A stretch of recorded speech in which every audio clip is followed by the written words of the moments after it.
Bienvenidos, Ushamdi, and welcome CMIT 454, Section 6380 and 6382 learners for the first 8-week term of the spring 2018 semester at the University of Maryland University College. This is the CCNA Security version 2.0 course, and this morning's video tutorial is going to be a continuation of our conversation about securing Cisco IOS routers as well as your network in general. And so this tutorial is going to be on iOS Reflexive Access Control Lists, and we're going to see that this was sort of the next evolution after we had the standard ACL and the extended ACL, and then the extended ACL with the established keyword. And then you could jam and you wedge in there the TCP intercept feature. Now we start to get into sort of another pseudo-stateful like use of the ACLs. Now, to start out, very, very important that word reflexive, right? It means reflection. Well, we're basically going to be mirroring outgoing traffic with an incoming ACL. And we set that up by basically saying that we're going to reflect the traffic, and then we're going to evaluate traffic when it comes back in order to determine whether or not that traffic is allowed to come back in. It doesn't mean flexible, right? Don't think of it in terms of flexible, because here's one of the things with the reflective ACLs is that they're not really looking at the state information, right? It's more of a best guess. So the reflexive ACL is basically going to look at your outgoing traffic, and based off the outgoing traffic, it's basically just going to reverse the source and destination port as well as the return traffic and create an ACL that would accommodate the return traffic. So it's another attempt to achieve statefulness, but this time, instead of the established keyword, we are basically locking it down by allowing the reflexive ACLs to sort of dynamically, automagically be created, if you will. So let's go ahead real quickly here and move over to the command line. And very briefly, let's take a look. So we've already covered a lot of ground here. And this was from our TCP intercept discussion. And you can see, so we're good on the standard ACLs, right? We've talked about extended ACLs with the established keyword, the TCP intercept, right, to protect us from those SYN flood denial of service attacks. And now we're down here to number 4, the reflexive ACL, which came before the context-based access control, and that came before or preceded the zone-based policy firewall. And you'll start to see why. Now, a very important note on these reflexive ACLs. They are not capable of dealing with application layer data. And what I mean by that is, if it's a generic TCP conversation, in other words, let me clear this and we'll fire back up here. So in other words, if I've got a router here, and we'll do the same scenario, and we'll be using the same topology where we have router 1, router 2, and router 3. And so we're going to approach this from the exact same fashion, right? We're going to say that router 2, right, and router 3, that he's providing, or that at the border here, router 2 is going to be providing some protection for all of the hosts that are out here on this network. Now, admittedly, we only have a single host, 3.3.3.3, right, which is this router. But if there were other hosts back here, router 2 would be providing the protection, and we're going to be doing that leveraging the reflective ACLs. And so what we'll need to do first is we'll need to create an extended ACL, and in that ACL, very similar to what we did with the TCP intercept, we're going to be permitting, but I want you to think of it when we talk of the ACL in the context of the reflexive ACL, as well as the TCP intercept ACL, that the permit, right, permit really equals match, right? Or we want to allow that traffic to be inspected or looked at, right? Or evaluated. And so we're going to do this from the perspective of router 2. And so now what's going to happen, instead of the SYN flood where we had router 1 establishing or trying to establish the SSH, it's going to be just the opposite.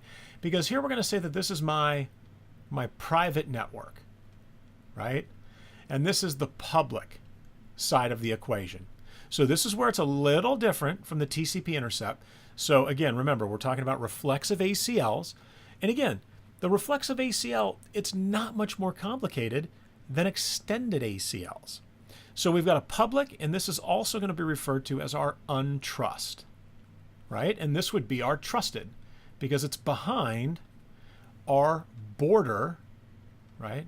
So it's our border router. And it borders the inside and the outside, or the private and the public, or the trusted and the untrusted. And so that's the other way to look at this, is outside and inside. All right, so this is our border router. And so what we're going to do is we're going to be creating an ACL, and in that ACL, we're basically going to say, what types of traffic am I interested in inspecting or matching, which I will then, based off the source and destination port information from the initial packet, right? That initial packet, so we'll just say packet 1, right?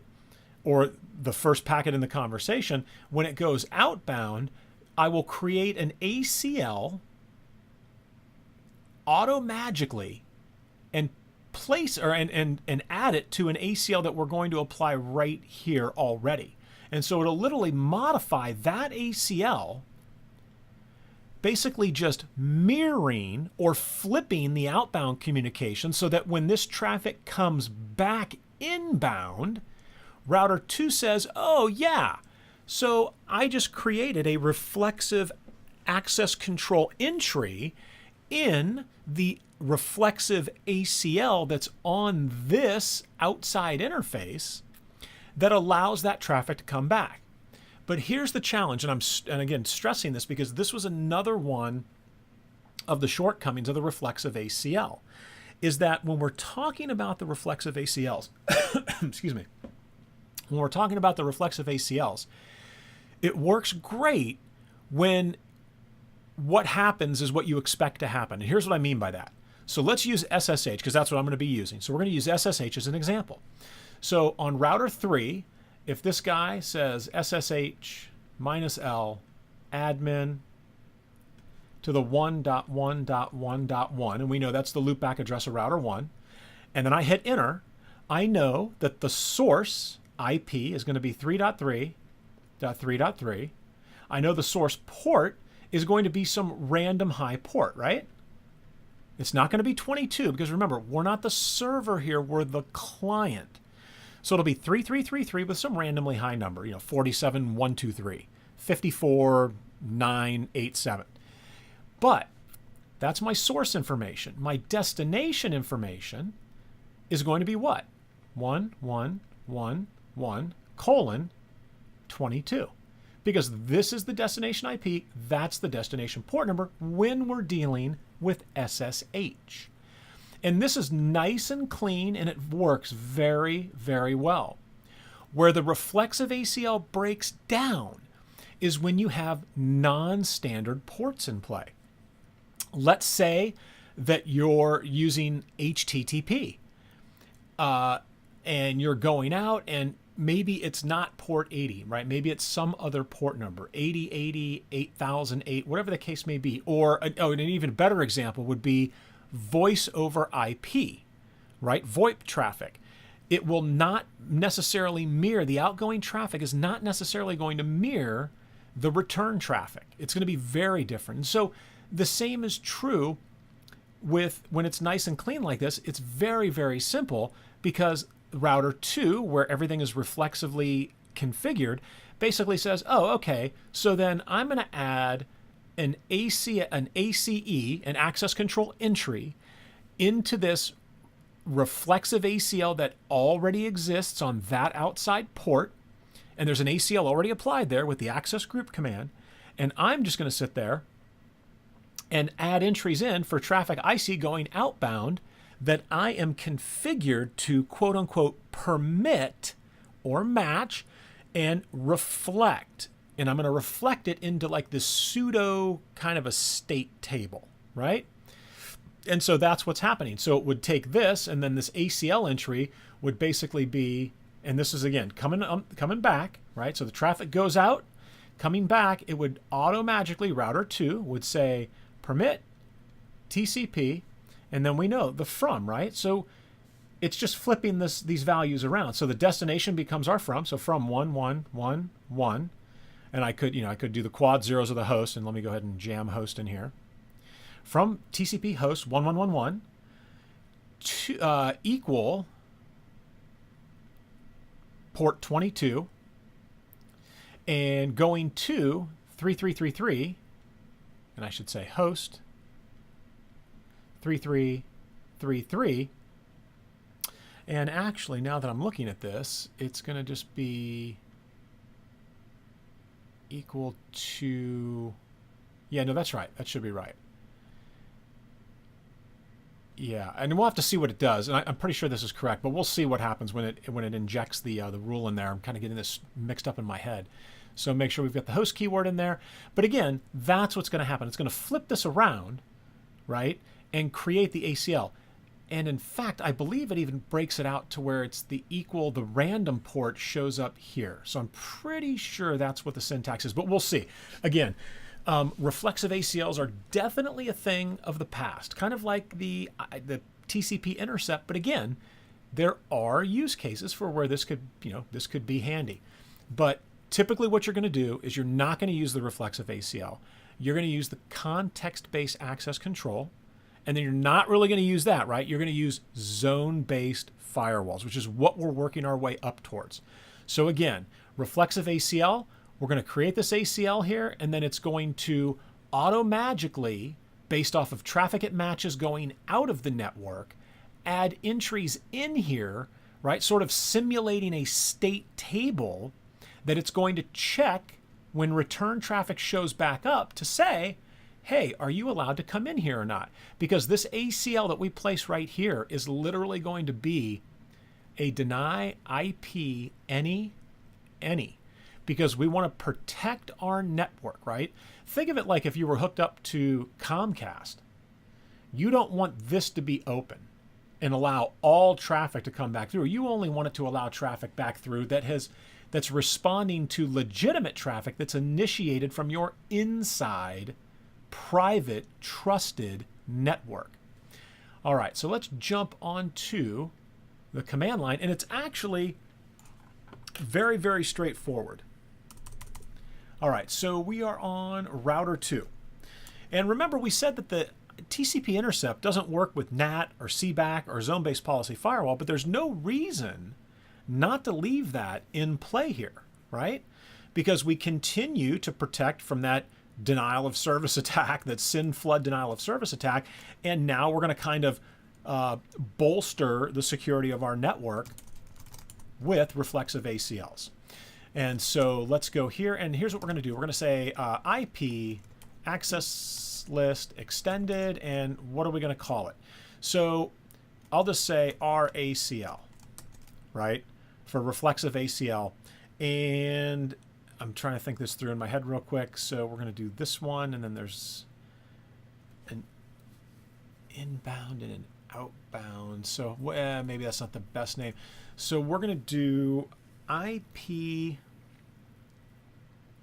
access list extended. Let's just call this, we'll call it trust, right? Because in this ACL, this is where we're going to match what we're looking for, right? The types of traffic that we would like to match. So IP access list extended trust. And again, it's just like an extended ACL, except one key difference, right? I'm going to say permit, and what do I want to match? I want to match TCP from anywhere going anywhere, right? So I want to match all TCP traffic with this. Now, here's the key. If I do a question mark here, we're going to see that down here we've got this reflect keyword. So create a reflective access list entry.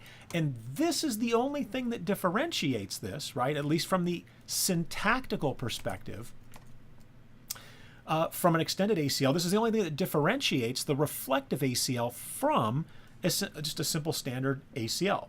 So we're going to reflect it, and here's the key, right? Is we need this word, and it says, what's the access list name, right? What's the access list name? And so let's just use this. I'm going to say it's the con underscore table for connection table, right? So I'm referring to an ACL, right? Or to this quote unquote, it's not so much an ACL. I'm referring to basically this pseudo connection table that the next ACL, the deny ACL I create, is going to refer to. So I'm going to do that. So I'm going to grab all the TCP traffic, and let's grab all of the UDP traffic, and I'll grab all of the ICMP traffic. And the reason I'm picking these three is because these are the same three that we're going to be looking heavily at when we get into CBAC, zone-based policy firewall, as well as the Cisco ASA. So there's my extended ACL. I should say my reflexive ACL. That's basically going to match TCP, UDP, and ICMP traffic, and it's going to reflect it to this pseudo connection table called con underscore table. Now, that's going to be the ACL that we use where? And placement becomes key. Because I could put it out here, right, and say, that I'm going to match the traffic going out and then put my deny coming inbound on that same interface. In this scenario where we know we've only got one connection here, right, you can do it either way. I like to put it here. I don't like putting them both on the same interface, and especially when there's only a single connection. Now, if you had another connection here and another router hanging off over here and a router hanging off over here, then I would say, instead of having to do one here and here and here, instead of doing three of them, then put it on that interface. But we've only got this one connection. So I like the placement right here on the inside trusted interface in the inbound direction, right? So we'll transition back. Now let's do our ACL. So now that we have our ACL sorted out here for, and let's say do show IP access list, our reflexive ACL, I keep saying just ACL. So show IP access list. So here is our extended reflective ACL called trust, right? And we are matching or permitting this traffic here to sort of be pseudo inspected as it goes into that inbound interface on the router. The router will be, for all TCP, UDP, and ICMP traffic, making a best effort guess at what that return traffic would look like so that it can auto-magically insert access control entries into our other ACL that is going to be on the outside interface coming inbound. So let's go ahead and take care of that ACL. So I'm going to say IP access list extended. Oops, sorry. Let me get out of the subconfiguration mode here. IP access list extended. And we'll just call this untrust. So we called trust for the inside. We'll call this one untrust. And now, this is what's different. If I do a question mark here, you see we've got some options. There's no reflect option here, but I'm not interested in reflecting. Remember, this is going to be the deny IP any. I'm interested in evaluating. My mouse is dying here. Evaluating an access list. So literally, I'm going to go ahead and say evaluate, but what am I evaluating? Well, it ties right back. And again, when we go over CBAC and zone-based policy firewall, you'll see this will all be like, oh, okay, I see. Because remember, this reflection here, right? That statement right there in this ACL says any TCP, UDP, ICMP traffic, I'm going to create those mirrored access control entries that are going to be inserted into this ACL, this reflexive ACL down here, right? So this is really the reflexive ACL. This one down here, we don't use the reflect keyword, but it is part of the reflexive ACL setup because it's here where we say on the inbound traffic coming in, what is this ACL going to look at to tell it whether or not there is a mirrored entry on the router which will allow the traffic to come in? Because the next statement that I'm putting in this ACL right here, after this evaluate, is deny IP any. So we want this evaluate before the deny IP any, and these reflection statements right here, those create my pseudo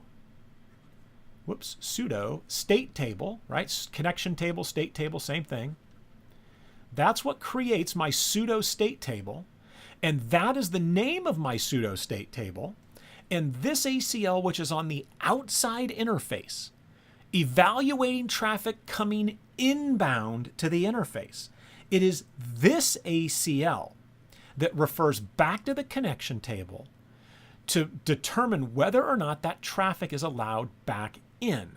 Was there an existing session that went outbound, right? Out router 2, out the trusted network, that I have a mirrored reflection of that I'm going to allow in. And so let's go ahead and continue here. And the next thing we're going to say is connection table, right? Because again, we're going to evaluate our pseudo connection table, right? And then at the end of this, we've got the deny IP any. Now, I'm going to do a question mark here because we've got an opportunity. We could say deny IP any log. And what that's going to do is that's going to be placing entries into the syslog, the buffered log that's here on the router. And then, of course, if we were logging that out to a syslog host, then those entries would be maintained. Now, a word of caution, right? And again, Reflexive ACL is definitely a legacy technology, so chances are you're not going to see it. But if you did and you do see the deny IP any with a log, remember that that indicates that any packets that match that deny statement, in other words, any inbound traffic that originates from outside the private network that we've drawn up here, it's going to get denied, and those packets are process switched, which means every single packet is going to hit the CPU, right? And this is process switched is in contrast to being fast switched, where only the first packet hits the CPU, as opposed to Ceph, right? And Ceph switching is the default, but when we're logging denies and ACLs, it's going to be process switched. So be aware of that. You may or may not want to put that in here, but we leave it in here because, very small network, and this is a lab setup, and it's no big deal.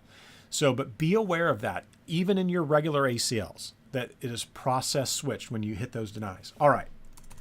So that's it, right? We've got our two ACLs created. Do show IP access list. Two reflexive ACLs created. I keep leaving the reflexive keyword out. So we have our trust and our untrust. We've got our pseudo connection table kind of all set up where we're going to reflect or mirror and flip the outgoing connections so that they can then be inserted into that ACL. So how do we do this? Well, do show IP interface brief. I can't remember which interfaces are which interfaces. So we're protecting, so the outside interface is going to be gigabit Ethernet 02. And I'm going to come into gigabit Ethernet 02. I'm going to say IP access group, right? And take a look. We're applying this in the exact same fashion as we did the standard ACLs or the extended ACLs. And I give the ACL name, which is going to be, this is untrust out here on the outside. So IP access group untrust inbound, right? Because I'm evaluating returning traffic coming into that outside interface. All right. So IP access group untrust in, and then let's go into interface gigabit Ethernet 01.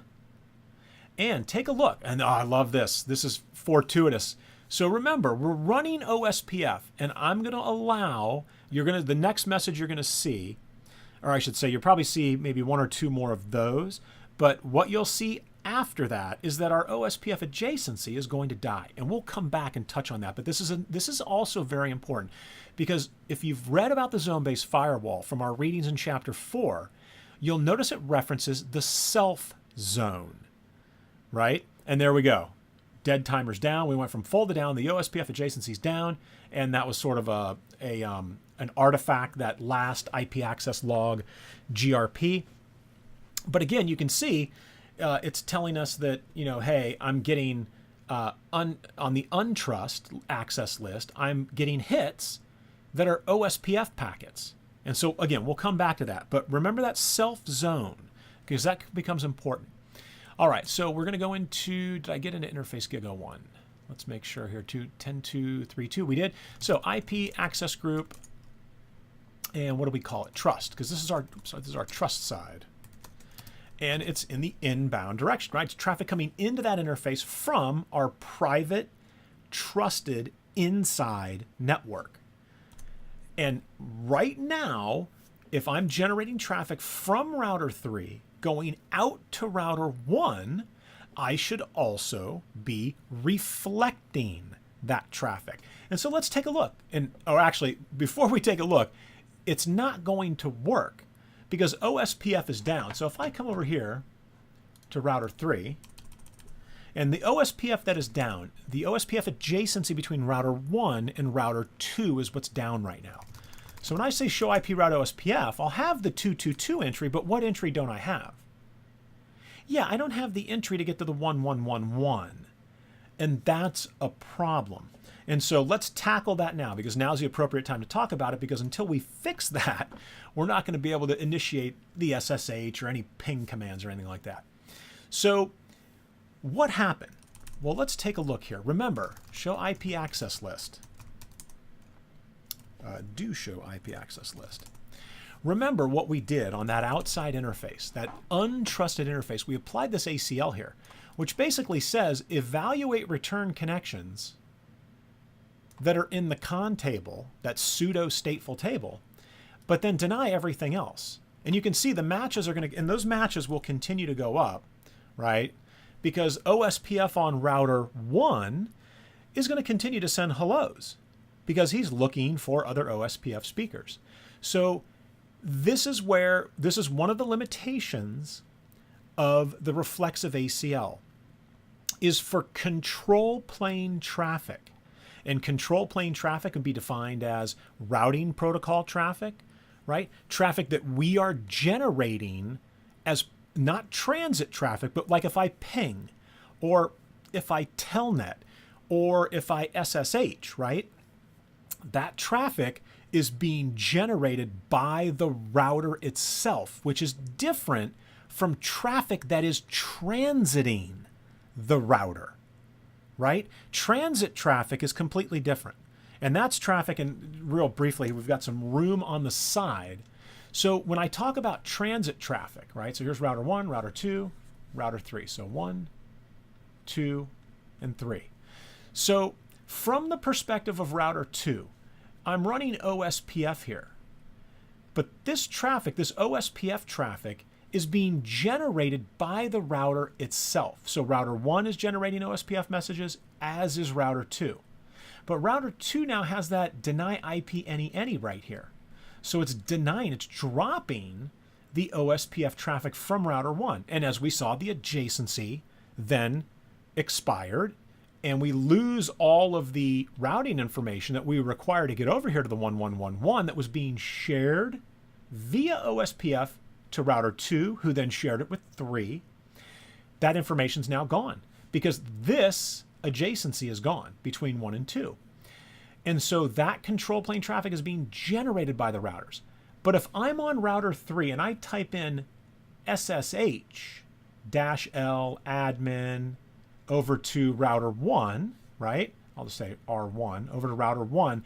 When that traffic gets here to router 2, it's control plane traffic from the perspective of 3, But when it gets to router 2, it's not. It's considered transit. And it's transit because it didn't originate on router 2. It is simply transiting or going through router 2 to get to its final destination. Hence the name transit traffic. But over here, when I type that SSH command from router 3's perspective, as you can see, where, hey, that ACL is working like a champ, right? Over here on router 3, you can clearly see that this is, again, locally generated traffic, not transit traffic from the point of view of router 3. But that traffic that router 3 is generating, which is not transit traffic to router 3, when it gets to router 2, is transit traffic. And so let's define transit traffic as traffic that is not being generated by the node in question. In other words, this SSH traffic, is router 2 generating that? No. It's router 3 that's generating it. So therefore, it's transit traffic to router 2. And this becomes important, right? Because with reflexive ACLs, there is no self zone. And the self zone is exactly what it sounds like. It's for the router itself, right? For the traffic generated by the router itself. So that zone-based policy firewall takes this control plane traffic into account. The reflexive ACL doesn't. So now we're limited with what we can do. It's a very simple fix. And when I type the command in, you'll be like, oh, right. But let me ask you, how could we fix this? And the answer is right there on the screen. At least the context in which we would have to make the adjustment is right there on the screen. What do you think? Yeah, all I would need to do is what we have done, right? We've practiced this. How do we edit access control lists? How do I get an access control entry squeezed into an access control list somewhere to allow that OSPF traffic? And so let's do this. Let's say IP access list, whoops, extended. Which ACL needs to be changed? Yeah, it's the untrusted, right? It's got to be the untrusted because that's blocking, denying all inbound traffic unless that traffic shows up in the connection table. And so we've got IP access list and extended untrust. Okay, so how do we do this? How do I get that entry in between all of the other entries that already exist?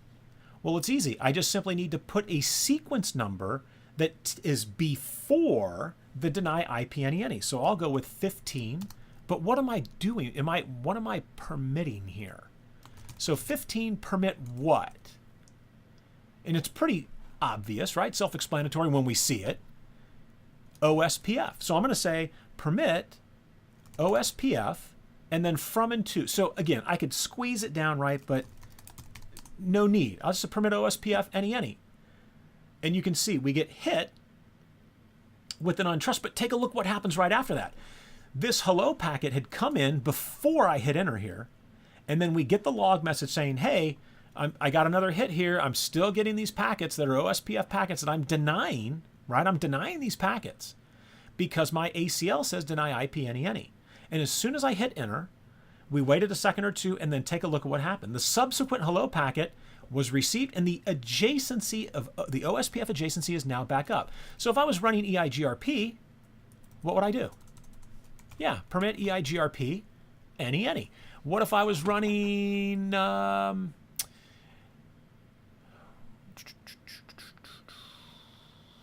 let's see. Yeah, I was looking for BGP. With BGP, it would be a little more complicated as we'd have to get into that permit. What is it? Any equal BGP, and that's not it, is it? It's permit. What is it? TCP.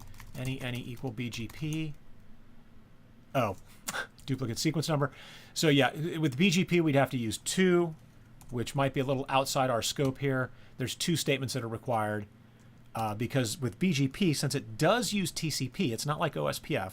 it does use TCP. Permit TCP any, what is it, equal BGP or 179 is the port number, going to any. I think that's it, yeah. So again, we would simply just put these entries in, do show IP access list before,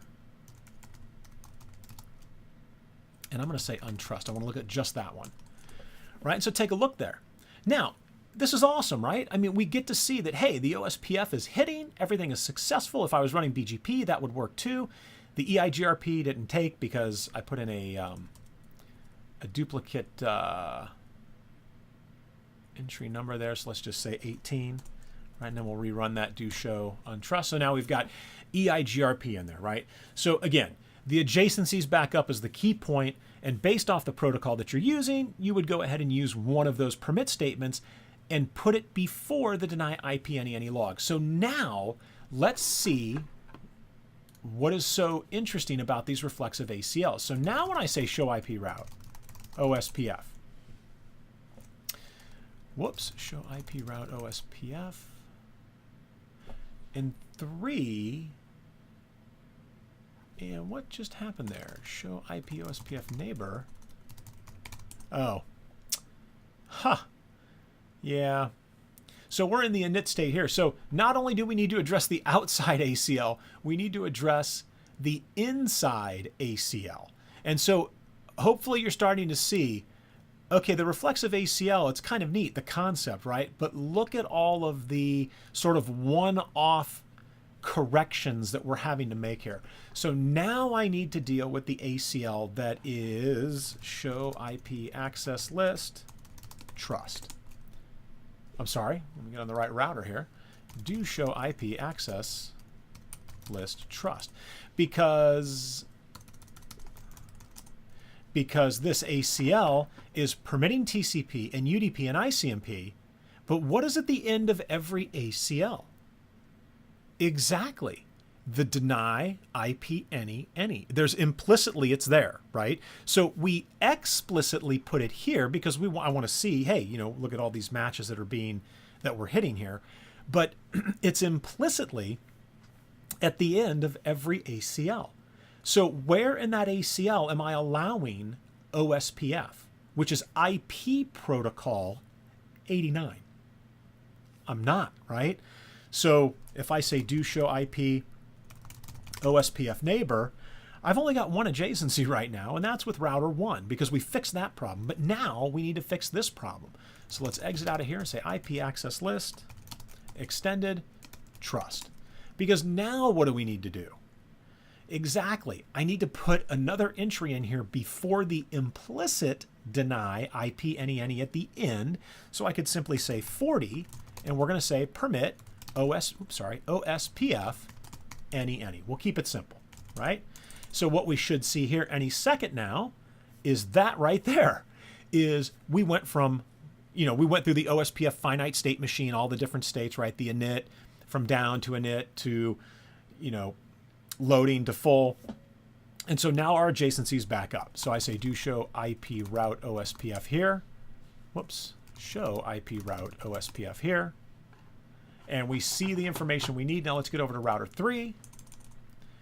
And you can see we went from loading to full, show IP route OSPF. And so now that information that I need to get over to router 1 is here.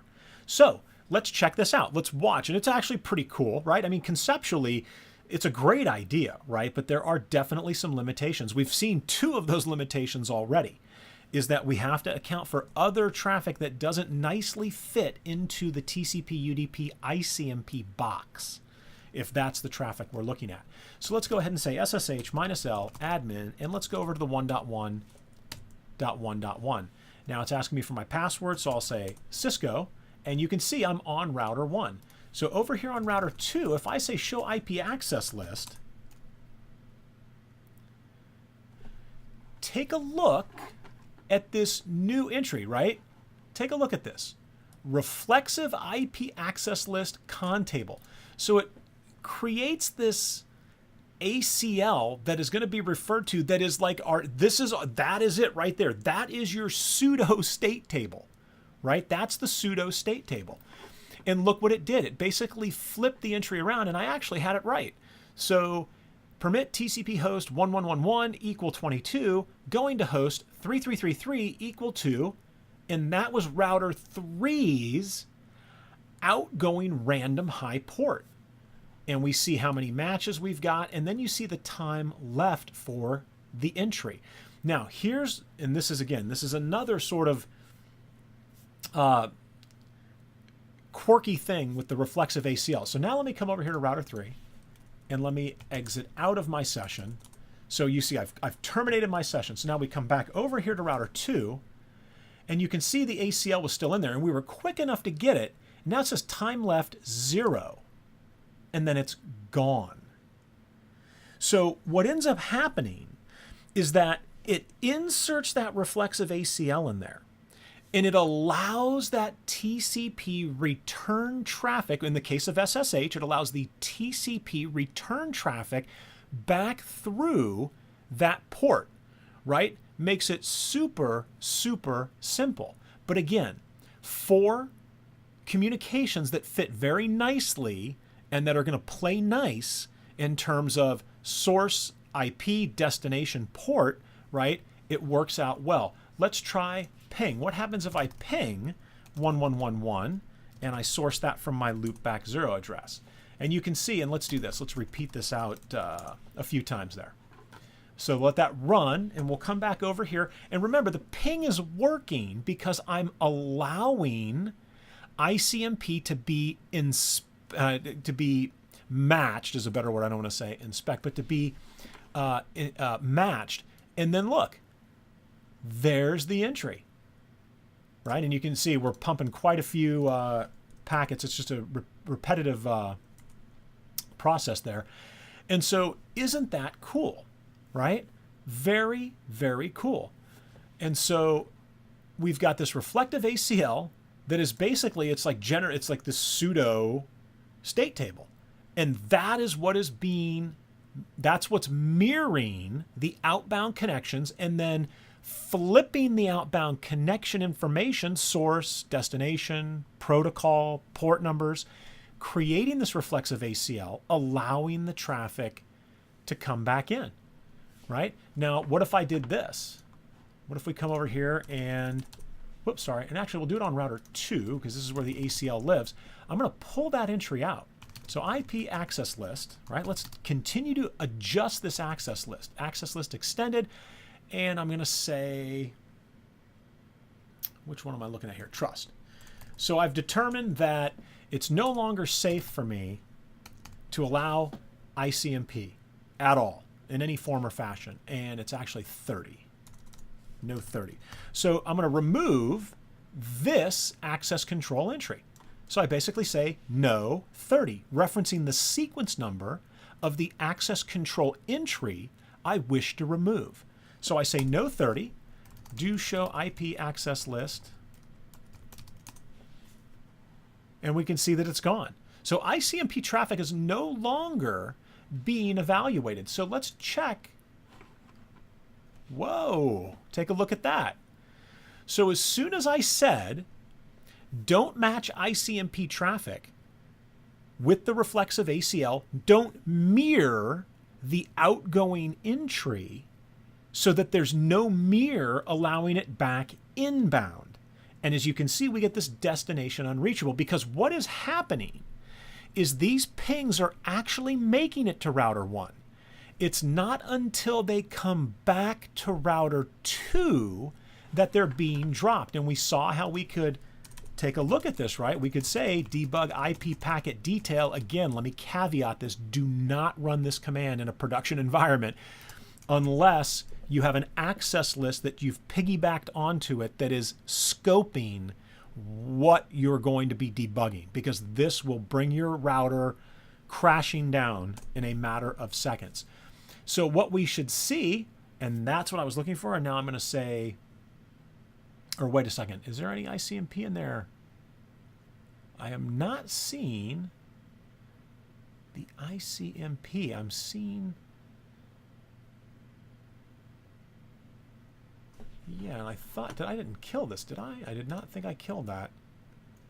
That should be making it over to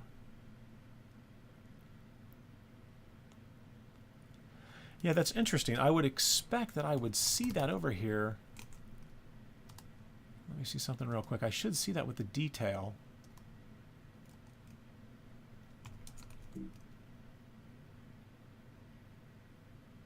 Yeah, I should see that with the detail. So it looks as if it's not getting over to router 1. So I would have to dig around and see why that is. But it should be making it over to router 1. All right, so let's go to router 2 and let's say do show IP access list to see that we're actually blocking the return traffic. We should see on the untrust ACL, and it's not hitting. All right, so that's interesting. Hold on a second here. Let's see. Let me make sure. Show IP route OSPF. Yeah, we still have that information. It's coming through as ICMP. We're not inspecting it, but it should allow that traffic outbound. It just should not allow it. Oh. Okay, so this is what I'd like to refer to as the fortuitous failure. So what am I forgetting? What am I forgetting? Is that ACL that we have on the trust where I pulled, where's it at? Where I pulled the entry out for ICMP, and I even commented on it right before I pulled it out, was that there's a explicit deny IP any at the end. So you'll notice I don't want to reflect the OSPF traffic. So what I forgot to do, and I like to refer to these as fortuitous failures because, you know, it's you make a mistake and this is how you learn, or you remember something that you should have remembered and you're like, right, okay, I've got it. So, and these are common mistakes that happen. So let's say 40, we're still in the same ACL, the trust ACL, and I need to say permit ICMP any. So here's what I'm going to do. I'm going to kick off that ping again. And you can see we're still getting denied, right? Because it's not being allowed yet. But when I hit enter, duplicate sequence number, let me do, oh, that's right, it was 30. So we'll put 30 in here. Once I add that back in, take a look. So again, the pings are being allowed out of router 2. But when they come back into router 2, show IP access list, untrust, yeah, we should be seeing the denies. And if we're not seeing the denies, but take a look. The ICMP traffic is definitely making it here. But for whatever reason, it's not picking it up on that ACL, but it's clearly being denied. In fact, we've got like this runaway scenario, and this is what I'm talking about. We have this runaway scenario now on router 1, so Control-Shift-6. Let me kill that in the hopes that we can regain control here and say you all and kill the debug.